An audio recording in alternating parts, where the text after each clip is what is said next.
Hello, everybody. We are doing a chill Q&A hangout.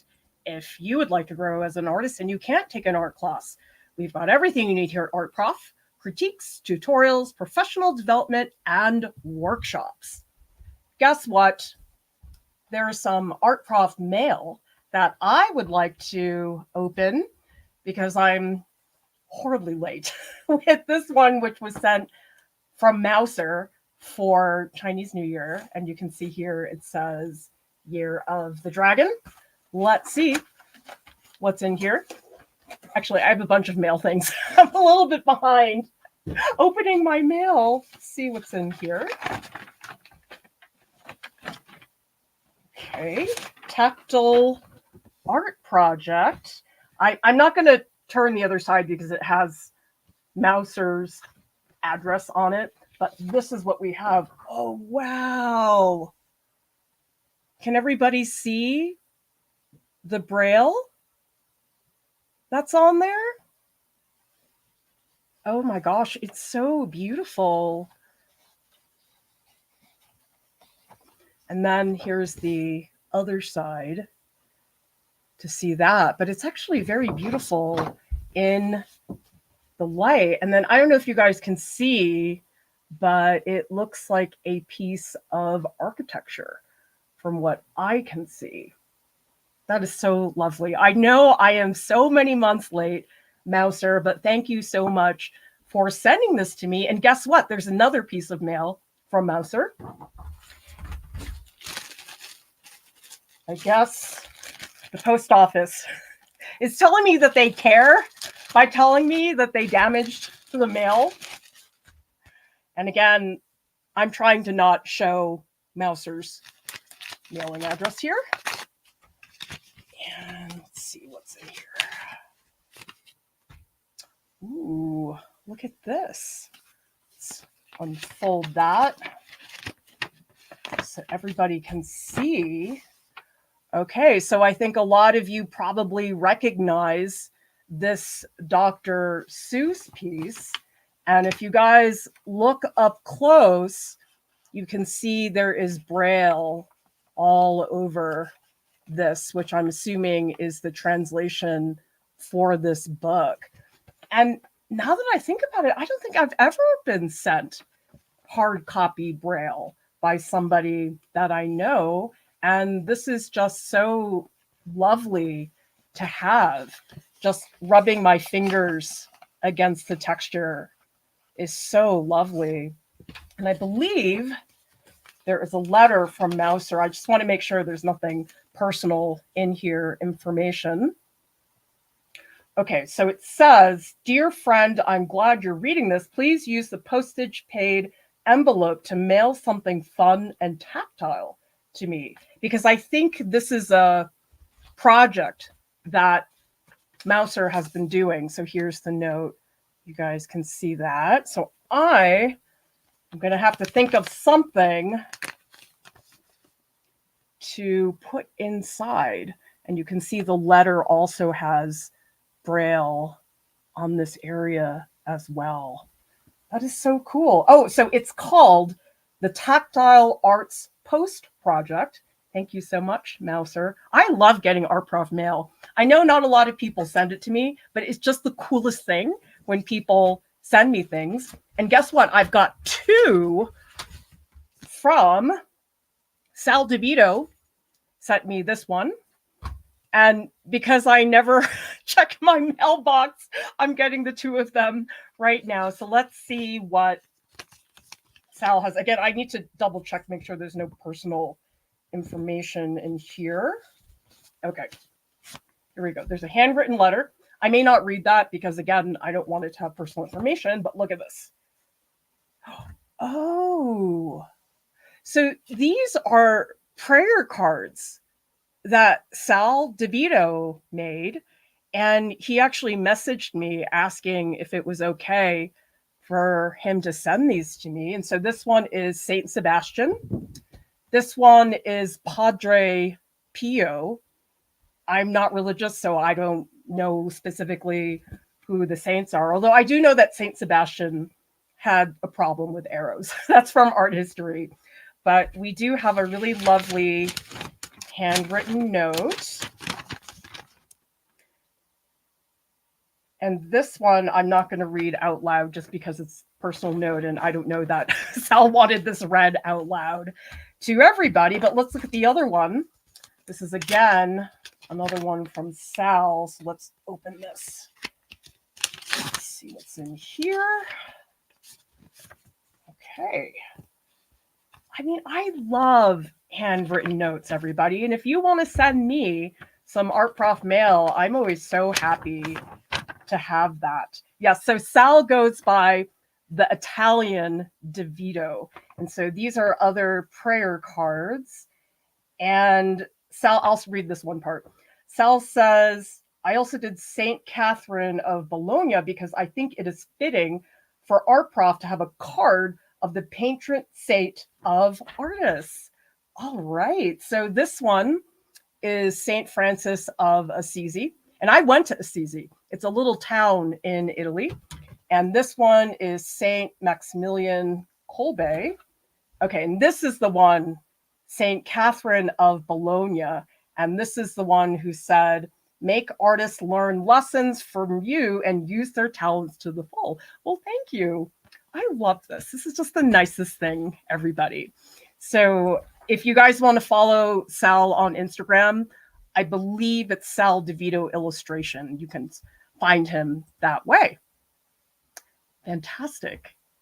All right, so that's finally our unboxing, which I have not been good about. Now my webcam's not focusing. If I put my hand here, it usually does a little better, I think. Anyway, I might be blurry for a little while, but it will settle in. I thought last time I did this and it worked. Maybe if I do that. Oh, there we go. I guess I have to put it next to my hand. So anyway, everybody, we are doing a Q&A hangout because actually we were supposed to do a sculpt along with Deep D, but she had a last minute thing because you guys all know she's a fabulous actress and movie star. So you got me for today. But I thought what we could do today is maybe talk a little bit about some Art Prof news, what's happening with our programming, and of course, for all of you to pick my brain about any aspect of being an artist. So tell me in the chat, what's been on your mind this week? Are you annoyed that the Holbein oil pastels do not come wrapped in paper? And yes, that is true. I was so annoyed that I actually cut out pieces of paper and wrapped them around because I was like, what oil pastel doesn't come wrapped in paper? That just seemed like a really bad decision on the manufacturing part. And the pastels are fine, but that was a problem for me in terms of art supplies. So let me know in the chat what you would like to talk about and what's on your mind this week. But the first thing that I want to make sure everybody knows about is that you all watch this 30-minute video with my former RISD professor, Andrew Raftery. Now, if there's one video of ours that you watch, it's got to be this one. This, I think, is one of my favorite videos we've ever produced.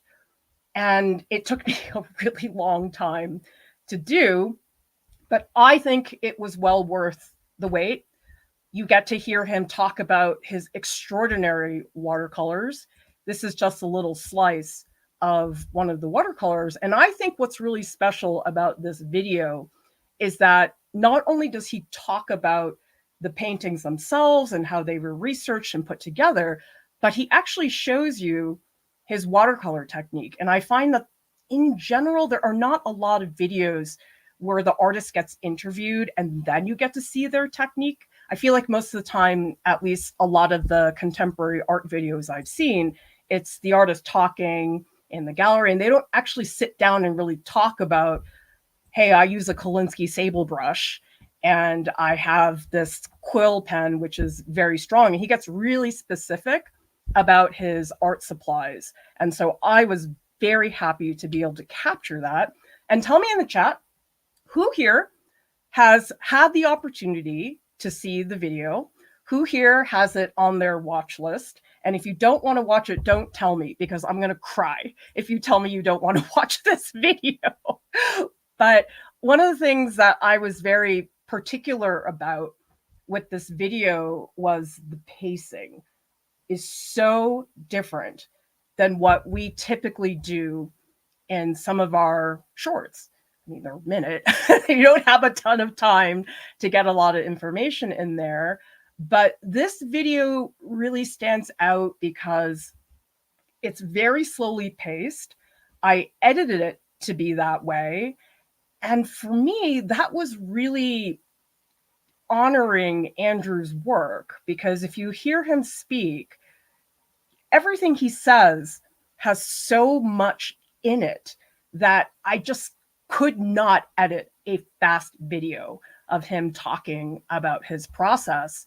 And one thing that I tell people about him is that he really moves at a different pace than the rest of the world. Like, nobody moves at this pace. And I just love it. I love that I know when I see him, I'm not looking at my phone. I'm not in a rush to do things. It's like entering this portal where he exists with his extraordinary technique and research. And he's really not just an artist. He's a print scholar. I mean, I think about him as much as an art historian, as a studio artist.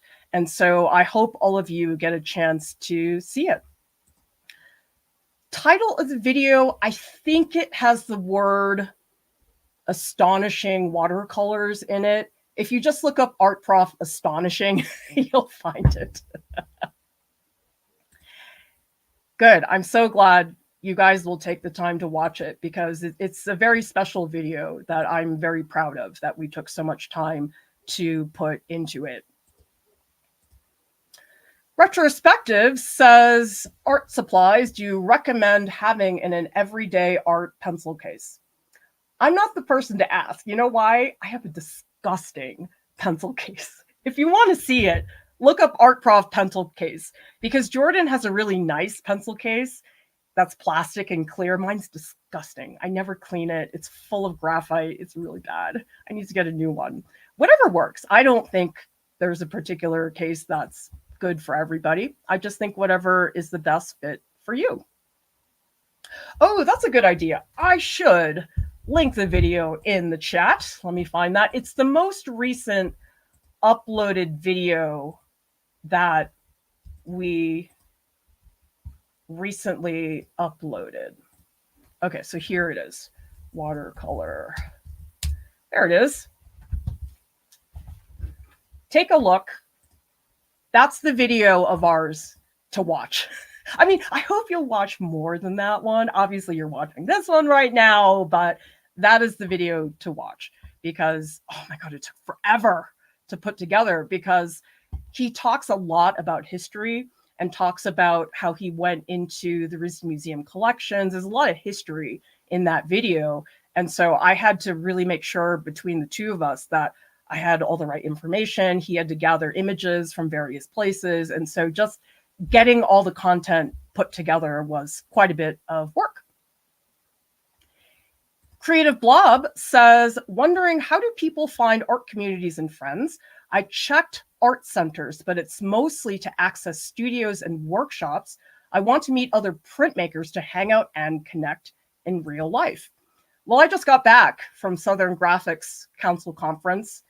That's the best way to go, but it's expensive. It's like $300 to go to the conference. It's only once a year. But the only reason I was able to go is because people here in the community pitched in to make that possible. So if you ever have the chance to go to that conference, definitely do that, because you're going to find everybody who does printmaking is going to be there. But it's true. I think in a lot of printmaking communities, it is about the shop and people have membership. You might look around, because at least when I was in Boston, there was an organization called Boston Printmakers. And that was a great group of people. They oftentimes had exhibitions and they would have these monthly meetings. And that was a nice way to socialize a little bit. So see if there's any local printmaking organizations, because if you live in a fairly large city, there probably is one. And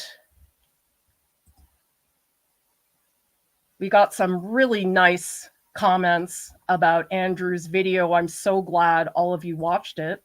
Jinja says he seems to speak and create extremely intentionally, very little on the willy-nilly, but in a really, really good way. He seems to be lovely. I mean, I can't even get into the depth of how indebted I feel to him, that he was somebody I met so early in my artistic life and who continues to influence and inspire me forever and ever. And yeah, like Dave says, image transfer process to avoid graphite smudging was interesting and daunting.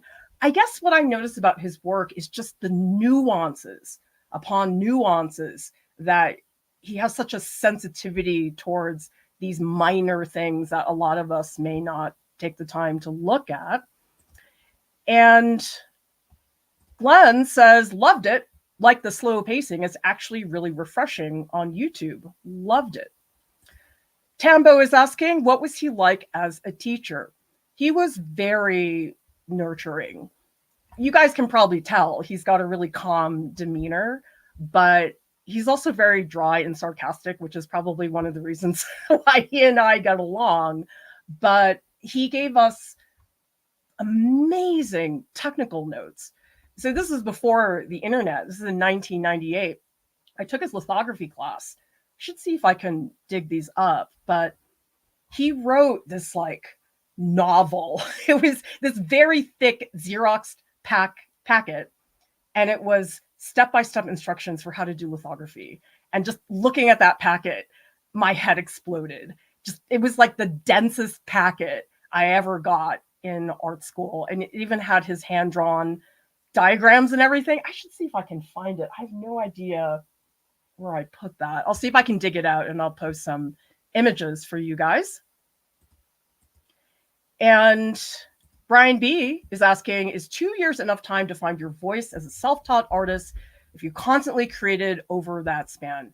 It really, really depends on the person. But I can tell you, and not just self-taught artists, I'm saying all artists in general, 2 years is a little blip. I think for a lot of people, I mean, obviously it depends on how much you're making stuff, but I know for me, it was at least probably 10 years that I really, I mean, when I started studying, I'm not counting like high school or anything like that, but for me, I really didn't feel like I knew who I was until about 10 years into my practice as an artist. So I would just say, don't be in a rush to find your voice. You will find it. It's just, I know there's a lot of people, they feel pressure to be a certain person with your voice and style established. But the thing about all those things is it takes a really long time. You can't rush it. And you have to have so much patience. And as long as you have that and you're willing to let it emerge, then you will know that is truly your voice. Because I definitely have been around artists who they want to get ahead, I guess. And so they sort of force a style on themselves. It always ends up feeling quite contrived. Oh, yeah. Kendra's saying sometimes you can volunteer or present at the conference to get into that conference. So to present, usually you have to apply. You have to write something and do some application and everything, and you would have to be accepted. And Wingsme says, trying to build a portfolio for College of Creative Studies, but only started last week. Should I buy the BFA portfolio class or not? I think what you're asking about is our art school portfolios group, which I thought I had a slide for, but I guess I need to get on top of things more because apparently I am missing that slide. But the art school portfolios group is $30 to $40 a month, and you get tons of support from me in terms of written critiques, written feedback, and you also have access to voice sessions as well if you choose the $40 tier.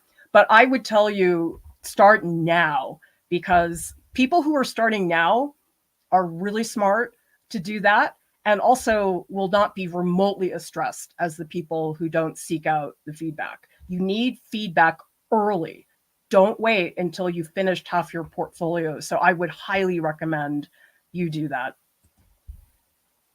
So we have someone who's usually a lurker, Pagarami. Let me know, say in the chat, me, if you're a lurker, because I love seeing the new voices and it's fine to be shy.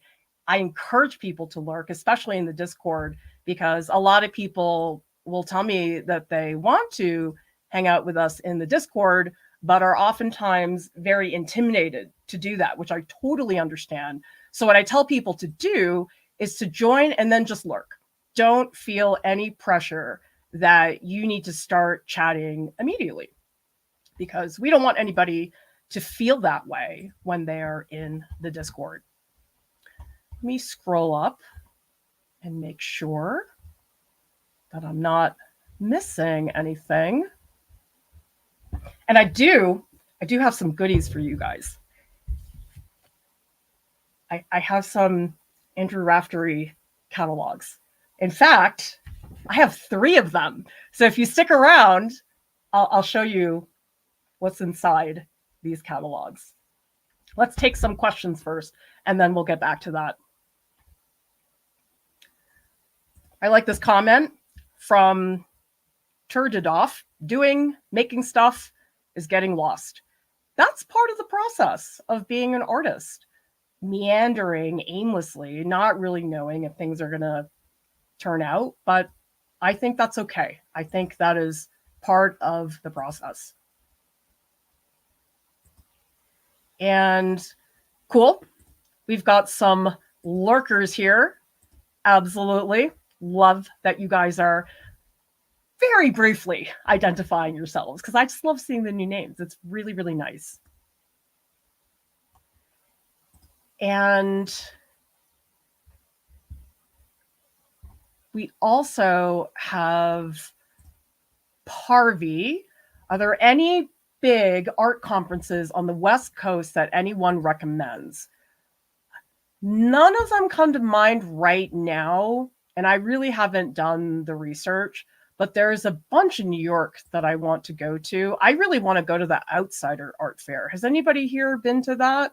Because there's just so many different types of art fairs. And quite frankly, I'm not really that excited about the big swanky, expensive gallery ones. Like, I guess I would go just to see what it's like. But in terms of my personal interest, I'm not as into those fairs. Although I could be wrong. I mean, I've never been one to before, but just from what I've seen, it's a lot of rich dealers and collectors, and I'm sure it's about the art, but it's not really my scene. Like, I don't really like hanging out with people who are trying to impress each other so much.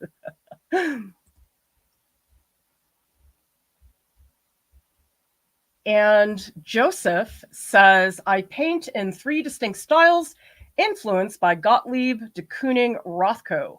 I think I am strong in each. How much do galleries demand one style? Will they accept consistency in 3 styles instead? There's so many different types of galleries, first of all. Local gallery, they probably will not be as stringent about that. But if you want to show at a big commercial gallery, number one, they're not going to want work that is identifiable as looking like those 3 artists. And number 2, they don't want 3 styles. That's not going to fly. So in a gallery situation, you would be having, let's say at some point, you would have a solo show. Like Lauren had a solo show at Half Gallery in New York City last spring, and her show did have that cohesion, but it did not seem like she was taking a lot from one artist. So what I would do, we do have a bunch of videos about how to get into art galleries. So if you just type into YouTube, Art Prof, how to get into an art gallery, you will find that video where we talk about those things. I like this. Brian, long-time lurker. Awesome. Well, I'm so happy that you're here with us. Wings Me says, what qualifies as mixed media? Is it paint plus colored pencil? Oh, it's all kinds of things. You could make a painting in acrylic and drip wax over it. You could put plaster on some cardboard. You could glue a sheet of paper towel and paint it pink and crunch it up. And there's all kinds of things to do with it. So tell me in the chat, who here works in mixed media and likes it, and who here has no interest, which is fine. I mean, some people really prefer just one material. I was never that into it, but I discovered that when I do mixed media, I can fix a lot of mistakes. So oftentimes I will do a painting that is mostly acrylic ink, but then I'll use acrylic to fix up all the things that went wrong. And so for me, I don't know that I do mixed media because I want a particular look, but that I want more flexibility in terms of being able to fix something in the piece.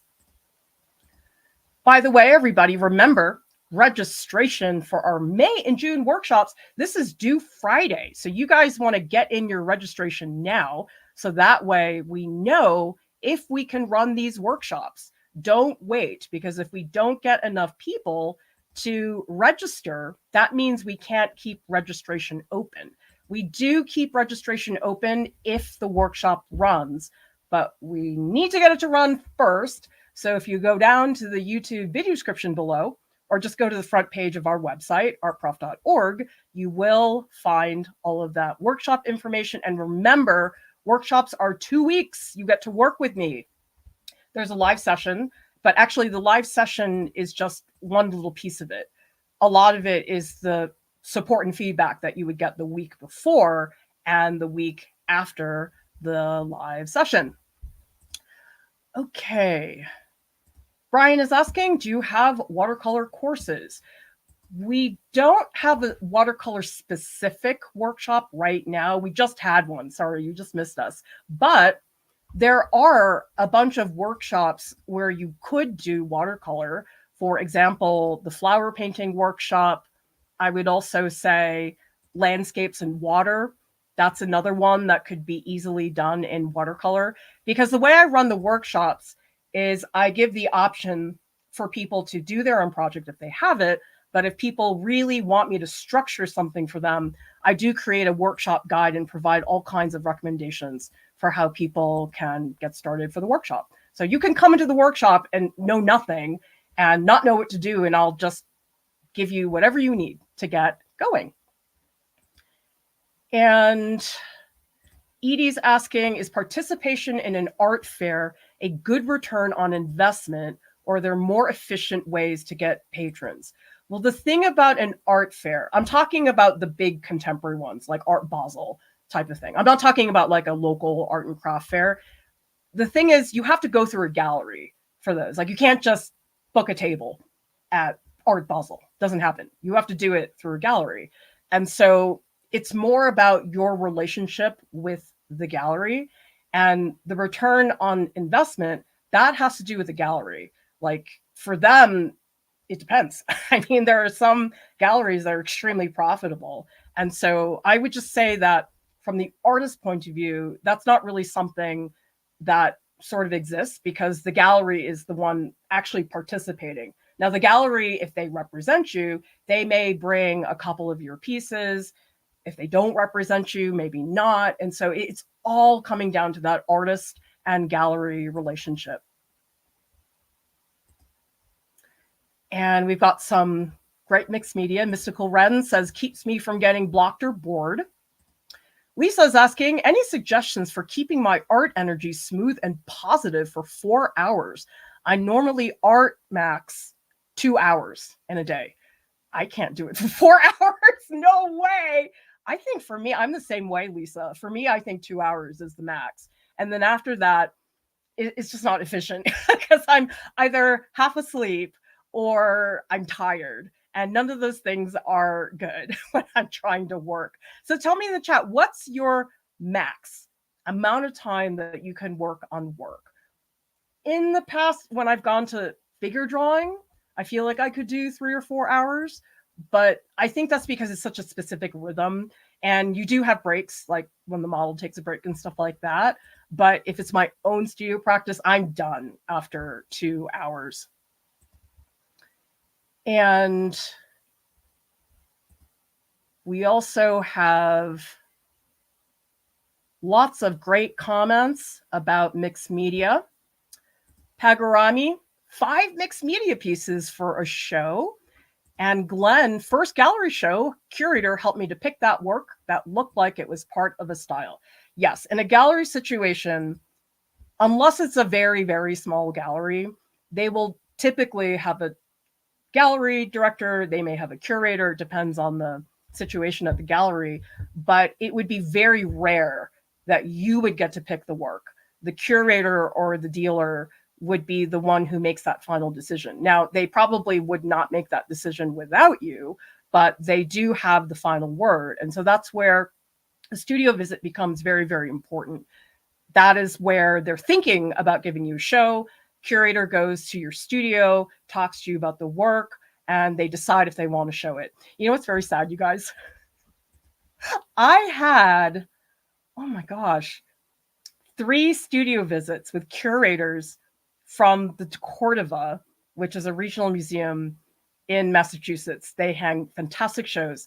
I had another one with the gallery director of the Boston Center for the Arts. They have a very big gallery there. And I had another one with one of the biggest art dealers in Boston. And guess what? Nobody picked me up. It's like so depressing.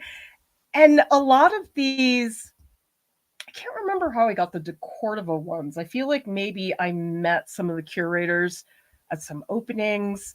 The one with the big art dealer, that was a personal reference. That was somebody who set me up to do that, which is unfortunately the way most people get into art galleries. But I mean, that just hurts me because it's so hard to get a studio visit. And I got 5 and not a single one panned out. And it's just so depressing. Can you guys tell why I don't exhibit anymore? Or at least I don't try. I'm like, if people come to me, I'm like, yeah, I'll hang my work in MoMA. But other than that, I don't really have a lot of interest with that right now. And Brandon says, how is your digital art progressing? I struggle with digital art, wondering what helps you with it. I am the last person you want to ask about digital print because I have no experience. But I can tell you that feedback is a really good thing to do because you can watch all the tutorials in the world and get all that knowledge. But until you get feedback, it's very difficult to know how to progress. And we have lots of options for feedback. For example, the free version is if you go into our Discord, we do have critique channels where you can post your work for free. You do have to comment on 3 other artworks. We try to make sure it's a 2-way street so people aren't just posting and leaving without commenting. But another great place to get feedback would be our Patreon group.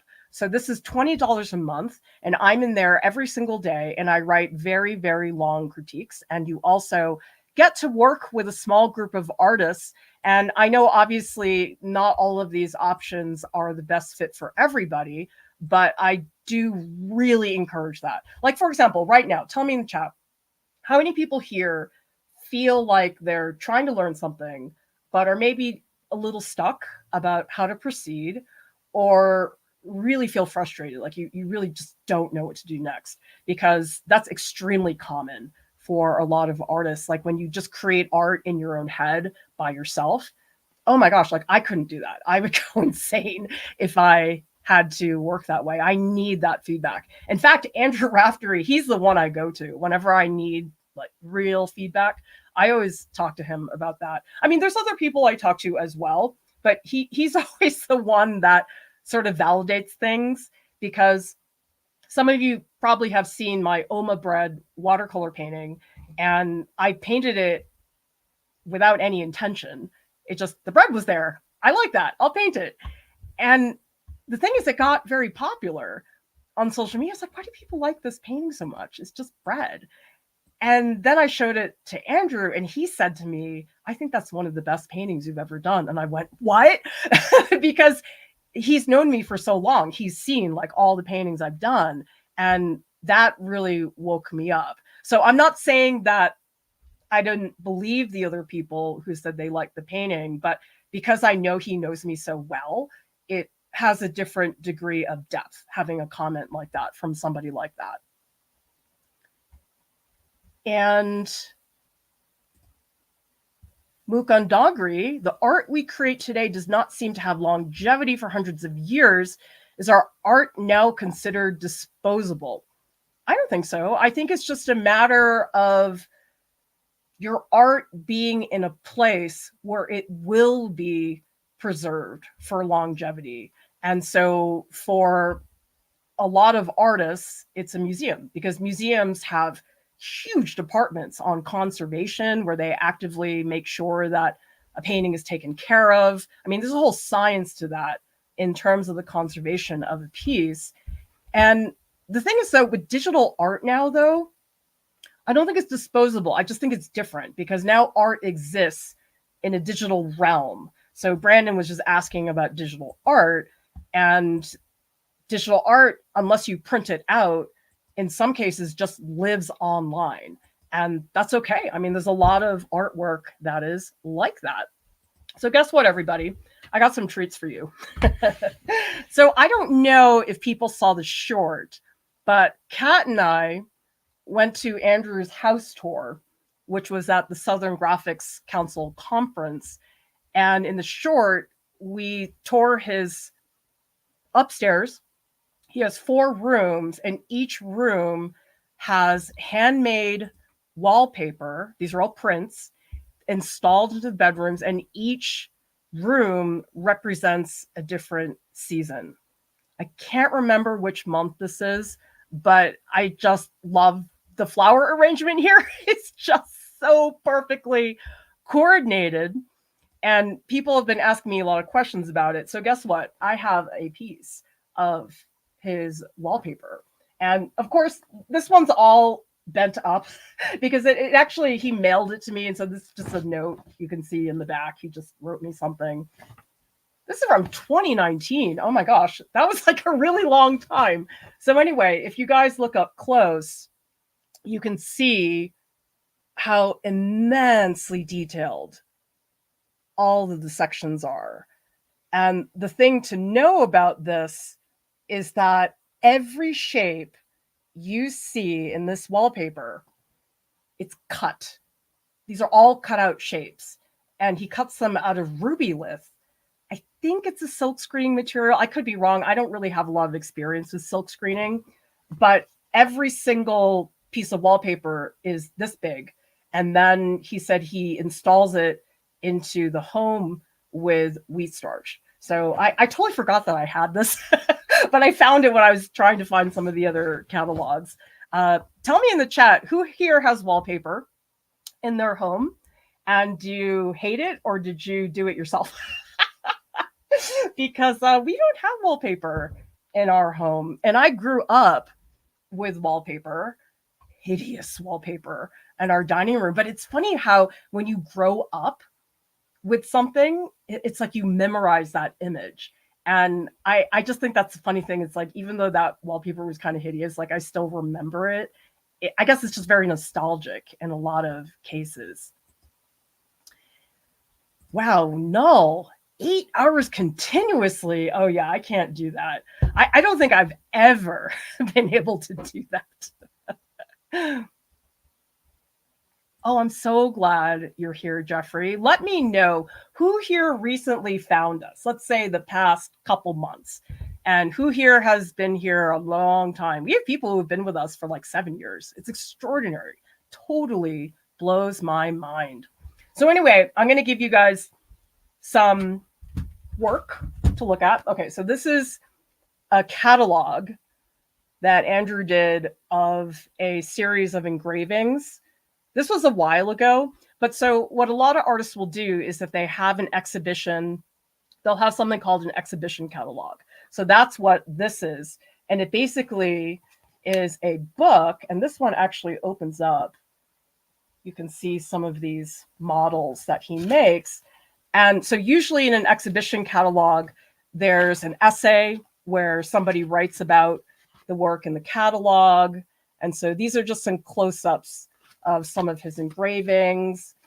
And I really like this catalog because he shows the process. So if you guys look up here, this at the top, this is in graphite. This part is also in graphite. This right here is a pen and ink wash study. This is an ink wash study.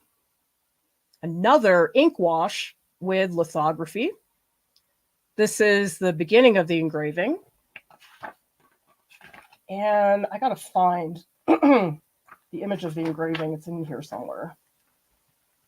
Actually, this engraving that you guys see, this is one little piece of one of the engravings. I actually have this print in my dining room. And it's really funny because my kids have grown up with it and they just always thought it was a pen drawing. But now they're old enough to understand, like, no, that's carved out of copper, which is truly incredible. Oh, here it is. Okay. So if I step back, you guys can see this is the full engraving.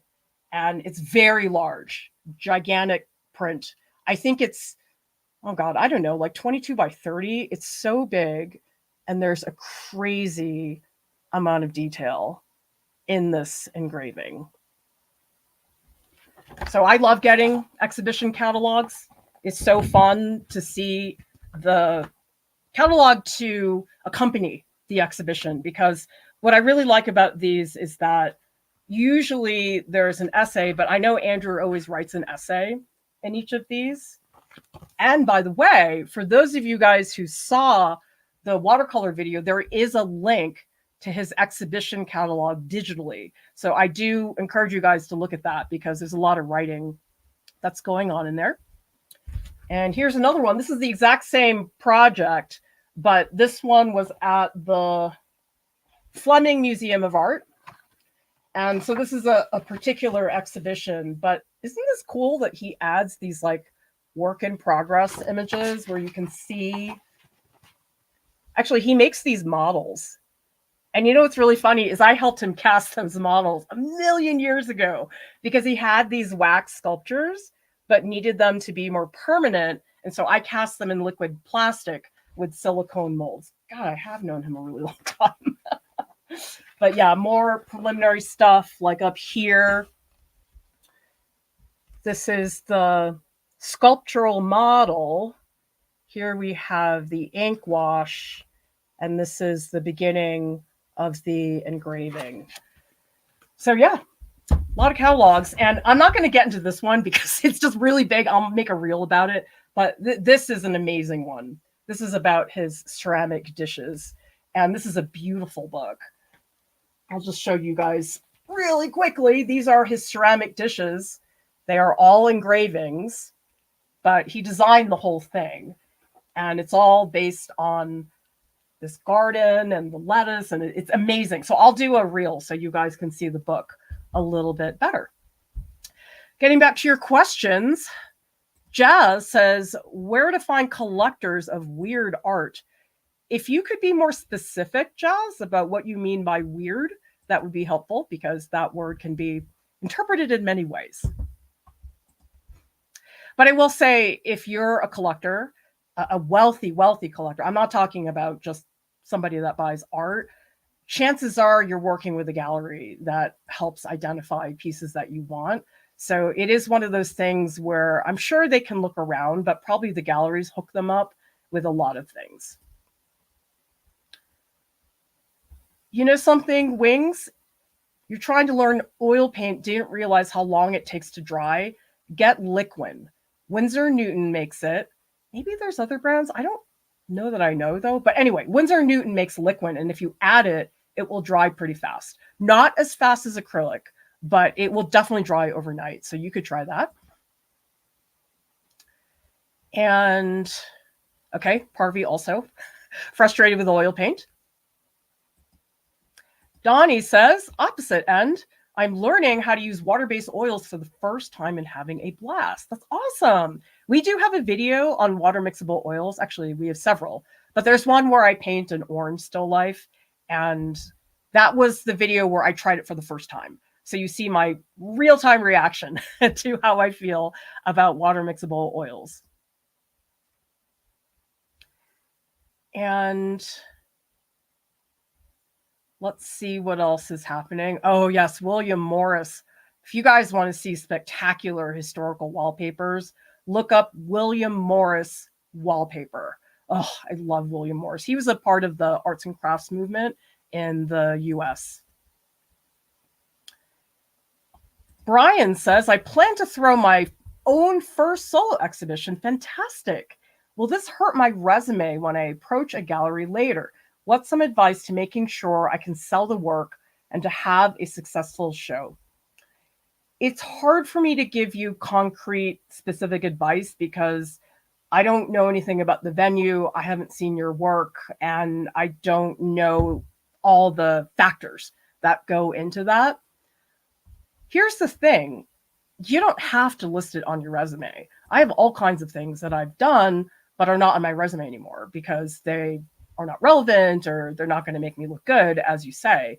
But I don't think it's a deal breaker. I don't think people, unless you're trying to woo like a really big time New York City gallery, like if you're showing with a local gallery, it's probably fine. But if you're in a high cooker pressure New York City situation, I would say probably, yeah, you would want to weed out some of the things in your resume.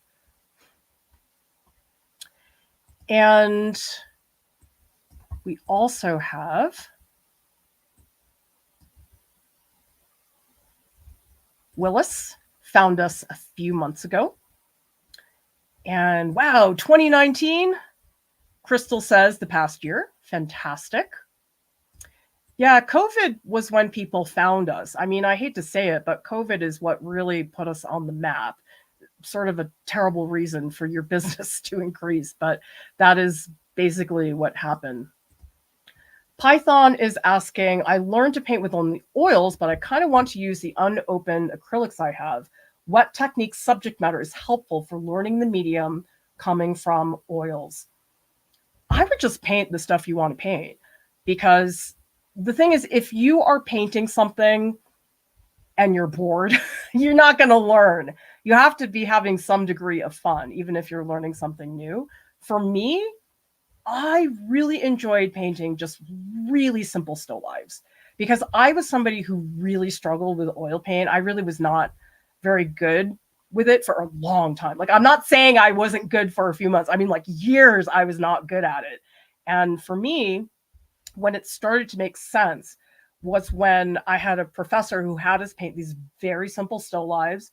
They were complementary color still lives. So he would have red objects with green objects. And that was just groundbreaking for me. And I think it's because the still life was so simple. I wasn't trying to have a big opinion or anything. It just really helped me focus on just the properties of the supply. Like if I tried to do a really complicated image or tried to make some kind of statement, I wouldn't be thinking about the materials. And so that's what helped me. But of course, paint whatever you think will be fun. Timmy, 2 months ago, found us. Yes, they're engravings. You guys don't understand like the depth of, oh my God. I mean, really for real, I think he's like Dürer. He's like contemporary Dürer. Like that's the degree of, oh my gosh, it's amazing. I have to go shoot some more stuff because apparently you guys all want a video on how he makes his handmade pastels, which by the way, he said yes to. So that is on my agenda when I get back to the East Coast. And we also have Glenn asking, what do you think of pigments with low tinting strength? I've recently become interested in them. I'm messing around with earth green. Andrew mentioned earth green in your video. I really don't think I've done that much because actually in the video, when he talks about transparency, I think he said the only opaque color he had was Venetian red. That it just never occurred to me. I know that sounds so dumb. Like when I think about the nuance with which he talks about color, I'm like, oh, I'm such an idiot. But I would like to try that because guess what, you guys? You want to see it's on my shelf? Hang on, I'll be right back. I do have these Daniel Smith watercolors that Jess sent me, and I'm very excited because I've never used these before, even though everybody tells me about how amazing they are. And I have to look at what's in here. I don't know which is transparent, but I'm thinking about it, and that's the important thing. Amanda's asking, what specific class did you take where Andrew was a teacher, a certain printmaking class? So I had him multiple times. I took 3 classes.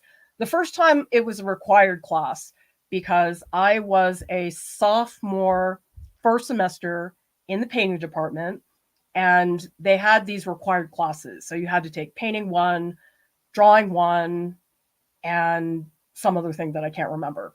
But he taught the drawing 1 class.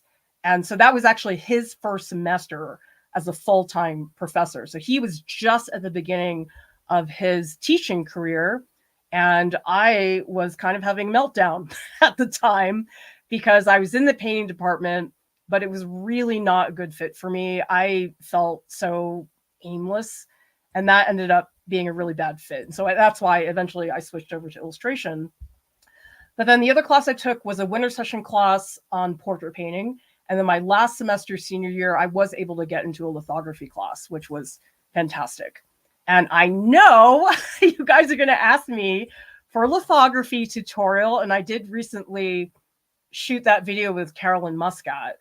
She's the litho queen. I love her to death. She's the nicest person. And she does have her own litho shop in Boston. So you guys want to send me there, I'll shoot it. I've all these things I want to do. It's all a matter of budget to get me out there.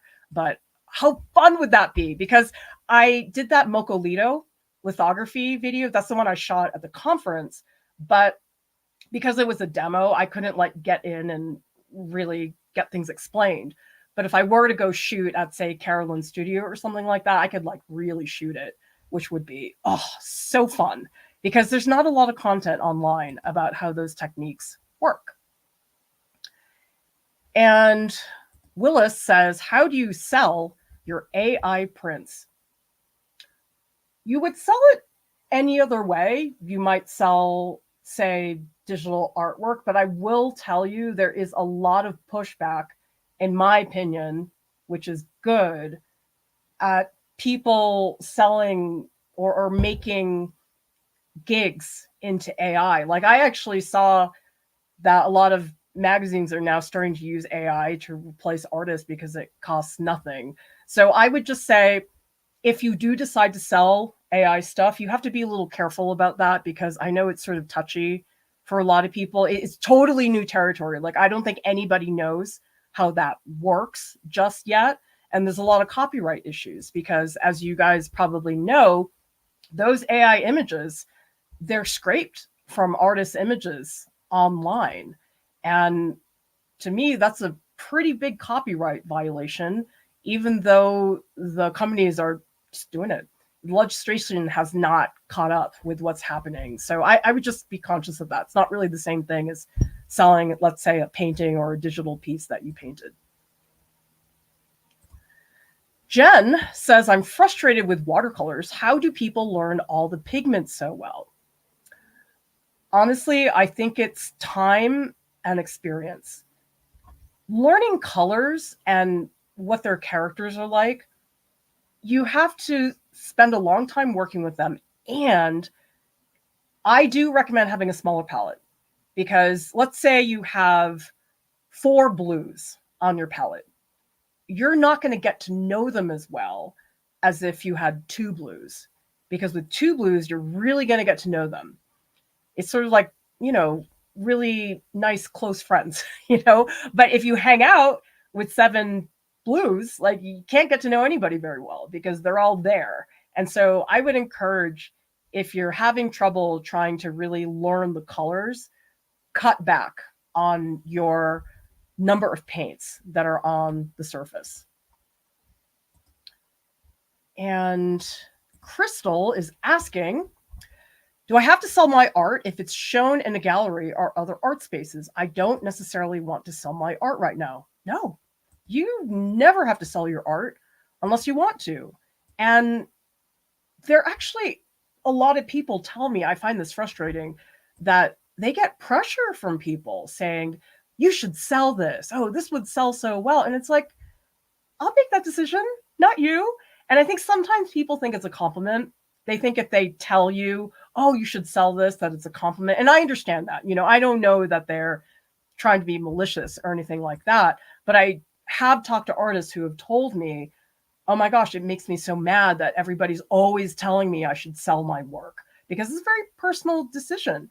And if you're happy showing in spaces, wherever I think is a good place for you to share your work, that's great. Don't let anyone tell you you have to sell your work. By the way, everybody, remember that we do have a Patreon group, and we also have Open Studios Club. That is a free session for all Discord members. So you guys are going to want to check that out, because wow, that is 2 free hours where you get to get feedback from me. And that's a pretty good deal if you ask me. And right now the group is not gigantic, so you will get to speak to me quite a bit. And we also have,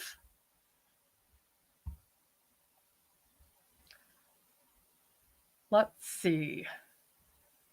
Great. So we have other people providing lots of information. All right, Jen. Well, we'll see. I've never tried them before, so I will report back if they are worth the hype. Because you guys know I don't like Copics that much, and everybody's like, oh, Copics. I'm like, that's great. That's fine. But I do feel like Copics have this like worship thing going on, at least online, the places that I've seen.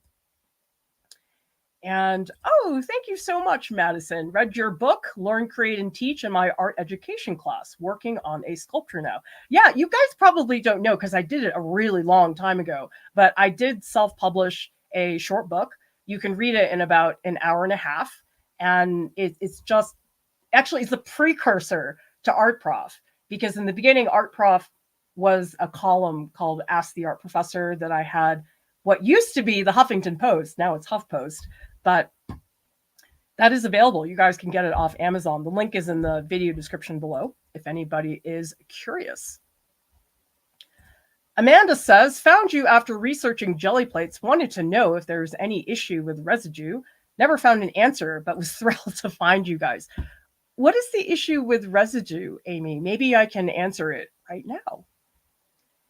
And we also have a question from Jinja. If you're doing drawings in charcoal, do you switch and layer different strengths throughout the process, or is it common to just stick with one? I've seen some arguments to layer, but I am confused on how. I love layering in charcoal. And the way you can layer, I always start with Vine charcoal, because Vine charcoal is very light, very loose. It's super easy to erase. So it's great when you're doing something and you want to be able to get rid of it and draw it multiple times, which I always do. And then once I have that blocked out, I switch to compressed charcoal, because compressed charcoal will get a nice, rich, thick black that you literally cannot get with Vine. Like Vine is just inherently a lighter gray. And another part of layering is also drawing with your eraser. So your eraser becomes a drawing tool. I know people associate erasers with, oh, I made a mistake, let's erase it. But I love drawing with my eraser. I like drawing with my eraser with charcoal more than the charcoal itself, because it's just a great way to create tension and direction in your strokes. We do have a lot of videos on charcoal, so I would recommend going to our website, artprof.org, and you guys will go to the search bar and type whatever you want in there. That is the easiest way to use our website. Let's see what else people are talking about. 7A reports, the Copic empire is on the decline thanks to more competition. Yeah, people sent me those Ohuhu markers, which are so affordable by comparison. Oh, Python says, Ohuhu and Arteza, all these companies coming out with budget art supplies are all selling the exact same products using a marketing tactic called white labeling. Never heard of that before. I'll have to take a look at it later. I confess I'm not a big fan of Arteza. I feel like a lot of the stuff that I've used of theirs is a little bit thin. The thing about paints is that there's such a distinction between really good quality professional paints versus student grade or paints that are really inexpensive, to the point that I just was shocked that I painted with student paints for so long because they're so bad compared to the professional grade. I know that the professional grade is obviously more expensive, but in retrospect, a lot of my painting problems were because of the student grade paint, because the student grade paint was bad and it just created problems that I didn't have with the professional quality paint. Okay, so Amy is asking, there's an oil that is left on paper. If it's just paper, wondered if that oil is transferred to the paint the same way. Does that make sense? You can notice as the paper is left on the bare jelly plate. Left on the paper. It could be oil residue left over from the ink. I mean, it's possible maybe you didn't clean the jelly plate thoroughly. I mean, I would never leave a jelly plate on a sheet of paper. I always leave it in between two sheets of plastic so that way they don't attract dust, because that's a pretty easy thing to happen. Amy, if you want to let me know what kind of paint you're using, are you using like acrylics or printmaking ink or something like that? Sorry, you ask these questions and then I ask you more questions back. It's just, there's so many details to how all of this works. Creative Blob, trying to get better at lino cut, wondering if there's something I can use instead of linoleum to practice to save money. Use that soft cut stuff from Speedball. I can't remember which one is which, but you want the pink one. The pink one is really good. Never ever get the blue one. The blue one is horrific. There's another one that's sort of like a pale tan, and that one's good too. So pink or tan Speedball. It's either called Speedy Cut or Soft Cut. It's one of those, but that's way easier to cut than linoleum. And I recommend that to people a lot, that they try that first and then transition to the linoleum. Oh, okay. So Python explains white labeling is when one factory makes one product and companies come up to that factory and say, hey, I'll pay you to put my label on these cheap supplies. It's all the factories. Oh, wow. I had no idea that they did that. I mean, I'm sort of not surprised that that does happen. Okay, so Amy's only using water-based paint. My guess would be, and by the way, you have to tell me what kind of water-based paint. Sorry, there's so many specifics with printmaking that make a really big difference, but you shouldn't be getting oil. I think that's a little odd that you would get that from the jelly plate. It could be that maybe some of the binder from your paint, you know, like sometimes you open a bottle of paint and some of the binder like squirts out before the actual paint. It could be something like that. Hard to tell, but you shouldn't be getting oil residue from the jelly plate itself. Acrylics. I'm going to guess it's that. I'm going to guess that it is binder that usually what happens is like the paint isn't like fully mixed all the way. I mean, all paints will have that. Like you open it, you get a little bit of oil in there. So that's probably what it is. I think the jelly plate itself is doing it. Yeah, sorry, I can't help you. I would have to like touch it and see it in person to know. But yeah, that's not typical. What I do recommend though is that you wash your jelly plates with baby wipes. Best thing to clean your jelly plates. I've tried other things and nothing works remotely as well as the baby wipes. All right, everybody, remember 4 days to register for our May and June workshops. Flowers, acrylic painting, printmaking party for those of you who want to get started. This is a great workshop for that. Pen and ink, mixed media and collage, and landscapes with water. Guess what, everybody? We're not doing a Discord chat today. You know why? I'm so tired. That's the reason. I'm sorry to be so boring, but that's it. I'm like, burning both ends of the candle. So sorry, no Discord chat today, but we will do one on Sunday, because Sunday I am going to be testing the Daniel Smith watercolors. And so you guys can tune in on Sunday for that. Remember, we've got our Patreon group. This is a great casual place for you to get critiques from me, support with a small group of artists, and also access to weekly voice sessions with staff. Art Prof has services, artist calls, portfolio critiques, statement editing, personal art curriculums. We do have a podcast. It's available on Spotify and also on iTunes. And go to artprof.org. I spend so much time working on this website. I would like to know that people are using it. Use the search bar and subscribe to our channel for more tutorials, critiques, and business tips. Everybody, thank you so much for watching. I'll see you next time. Bye.